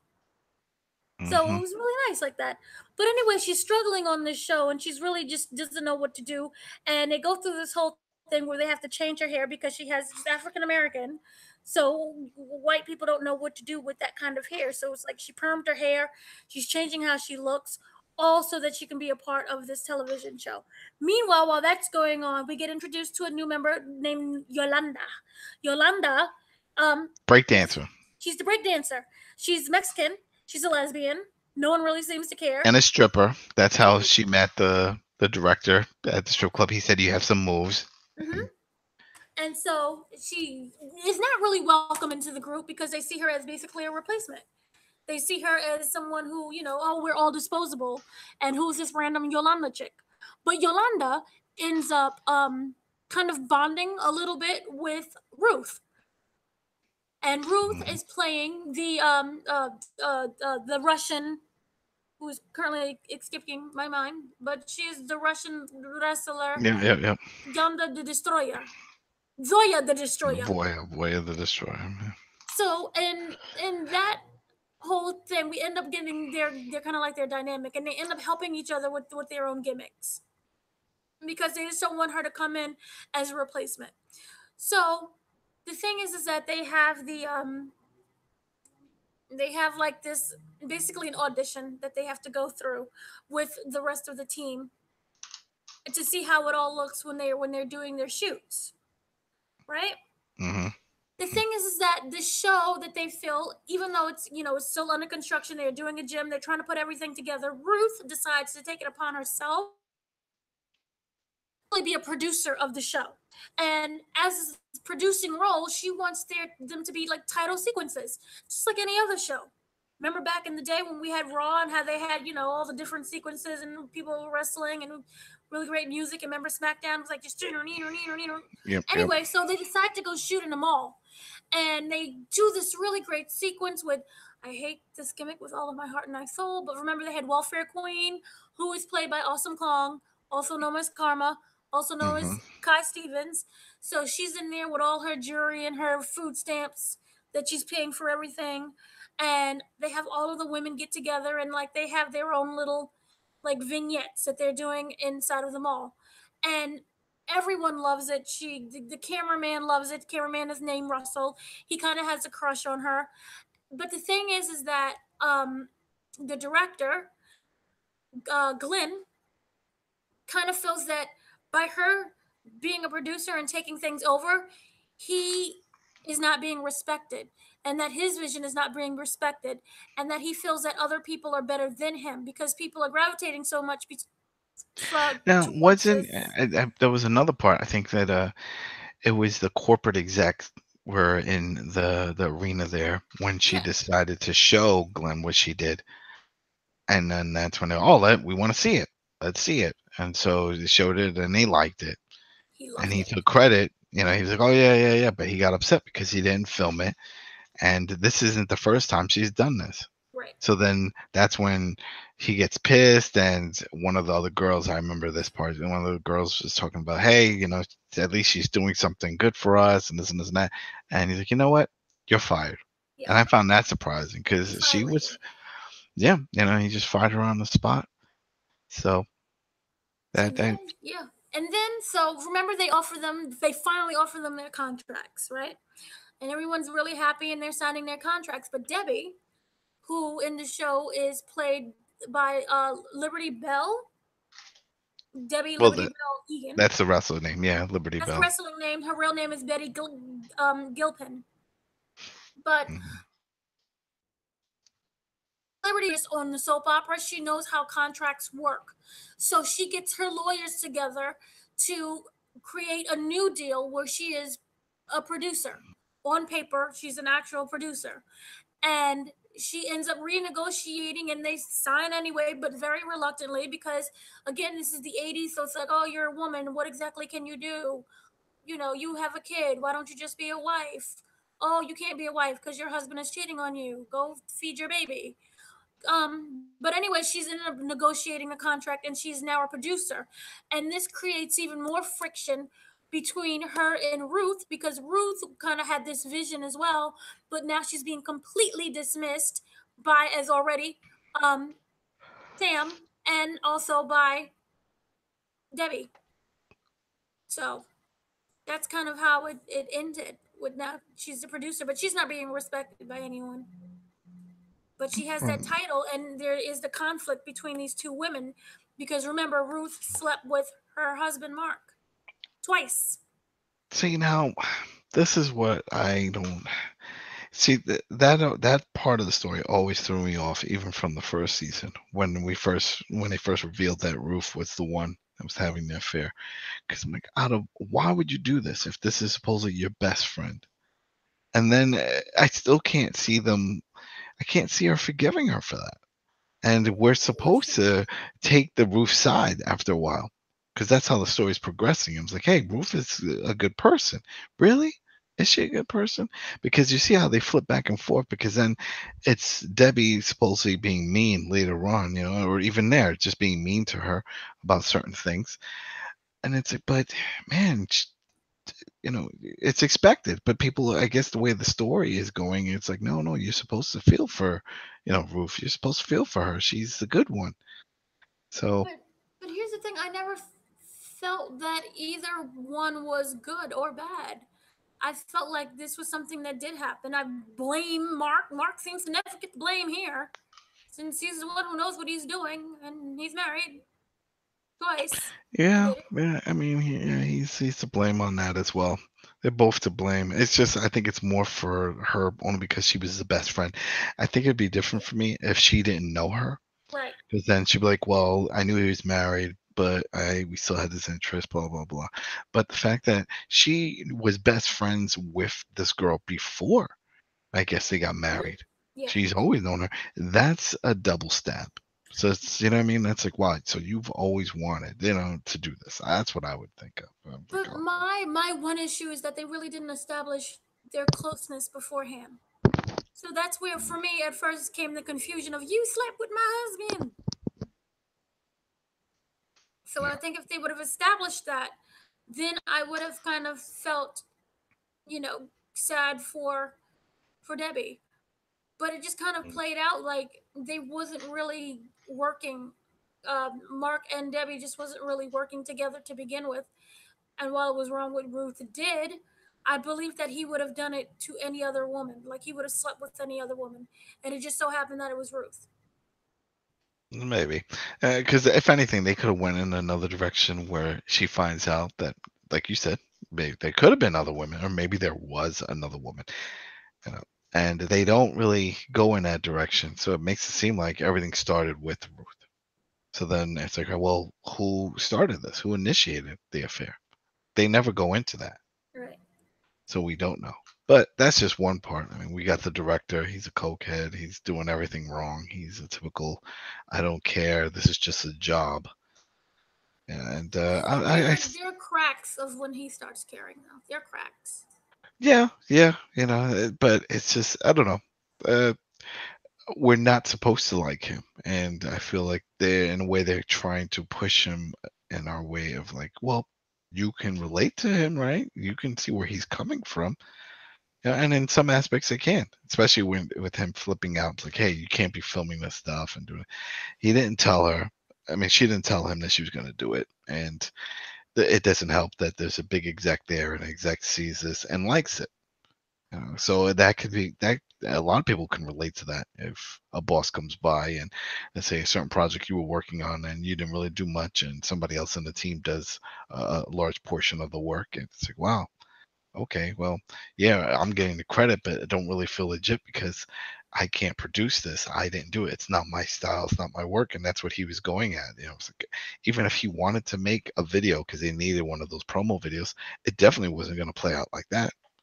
But here's the thing also what I kind of think. I think that I kind of do sympathize with him. He is a washed up producer and writer. And remember that whole situation with the script.